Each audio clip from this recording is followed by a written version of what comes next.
Hello and welcome to the Coursera course on approximation algorithms.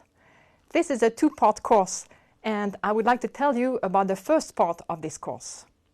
These algorithms are for dealing with problems from combinatorial optimization. Combinatorial optimization problems come up all the time in daily life. For example, scheduling classes. You want to schedule classes to avoid overlap when students are signed up for several different classes, to make sure that there are always classrooms available for your classes, and to take into account various constraints having to do with your school. Or perhaps you own a truck company and you need to plan delivery routes for your trucks. What kind of delivery routes? You need to deliver your goods to all the customers who ask for them, and perhaps you wish to minimize the amount of fuel spent by your trucks. There are many other instances of combinatorial optimization problems. Unfortunately, most of them are NP-hard. Meaning, if P is different from NP, there is no hope for finding an efficient solution in all cases. Polynomial time solution for all instances in the worst case. So, what to do? Dealing with NP-hard problems can be done in several different ways. Number one, give up. This problem is impossible. You cannot hope to find a good solution in reasonable time. All right, this is not an option when you have to deal with real-life problems. Option number two, roll up our sleeves. Okay, let's try to look at all possibilities and take the best one. Yes, it will take a long time, but let's just be brave and roll up our sleeves. Well, unfortunately, this is about the same as giving up, because on many instances, as soon as they become a little bit large, this will take you forever and you won't be able to give the best solution. All right, third option. Perhaps you're just going to try something and hope to be lucky. For example, delivery routes. You'll say, okay, let me try to send one truck here, there, and there, and another truck to another sequence of customers. And maybe your solution will be good. This, for a theoretician like myself, is not acceptable because you have no control over your solution. This design of heuristics is not the kind of things we are striving for. Fourth solution, let's try to do a rough but good enough job. What does it mean? First, we limit ourselves to work in polynomial time. Second, we give up on finding the optimal solution. Instead, we try to find a good enough solution. What does good enough mean?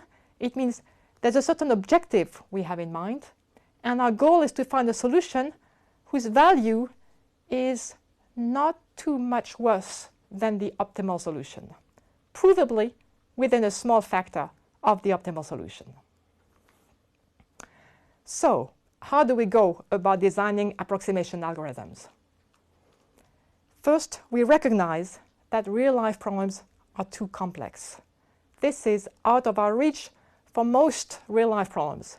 Instead, what we will do in order to be able to prove things is study idealized versions of the problems that come up. Idealized version of the knapsack problem, for example. And then on these simple idealized problems with few parameters defining the input, we can hopefully prove theorems. These theorems give us new algorithmic and structural insights on the difficulty of the problems. And so, we start from real-life situations. We distill the difficulties to define basic theoretical problems. On those problems, we do theory. We design a solution, an algorithm. We prove some theorems about it. En route to doing that, we get some new ideas. Then, we have to go back to real life and apply that theory to the real-life situation. In this course, I will focus on the theory for basic problems. I will not talk about going back and forth between real life and to theory and back to real life. I will be focused solely on the theory of approximation algorithms for basic problems. So, what problems are we going to study? The choice of problems is guided by two concerns. One, I want famous problems, well-studied problems that you would like to know about. It's good for your culture to have heard about these problems. Two, I would like problems, each of which gives you an opportunity to learn about techniques for the design of approximation algorithms.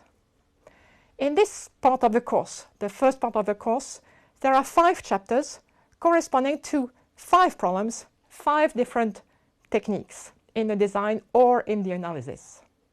First, vertex cover. Second, knapsack. Third, bin packing. Fourth, set cover. 5, the most difficult problem in this part of the course, the multi-way cut problem. So I will start shortly with the first problem in our list, the vertex cover problem. And it will be a chance to introduce one important technique in the design of approximation algorithms, having a linear programming relaxation for the problem. But before I start with the technical part, let me introduce all the staff that is helping with this course.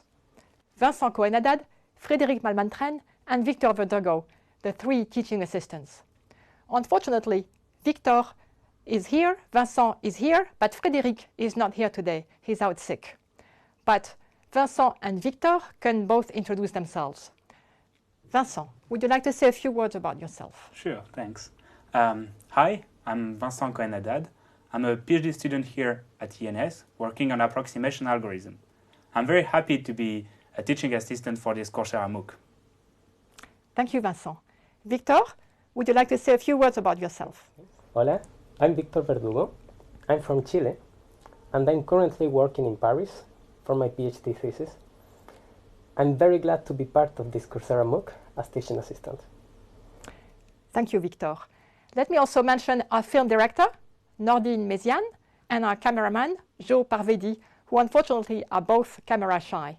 Once again, welcome to the Coursera course on approximation algorithms, part 1.